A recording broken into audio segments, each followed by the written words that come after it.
अस्सलाम वालेकुम viewers, Abira home remedies की तरफ से आज हम आपको बताएंगे कुर्बानी के गोश्त की स्मेल दूर करने का तरीका।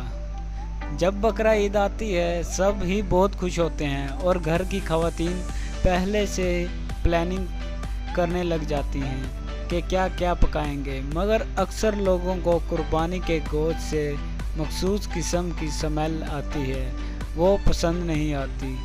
इस स्मेल को ख़त्म करने के लिए आप जब कुर्बानी का गोश्त लाएं तो उसे बड़े बड़े टुकड़ों में रहने दें और उन टुकड़ों पर आटे की बोसी को लेकर गोश्त पर चारों तरफ अच्छी तरह लगाकर 2 घंटों के लिए रख दें और फिर अच्छी तरह धोकर अपने पसंद के मुताबिक टुकड़ों में काट कर फ्रीज़ करें या पकाएं।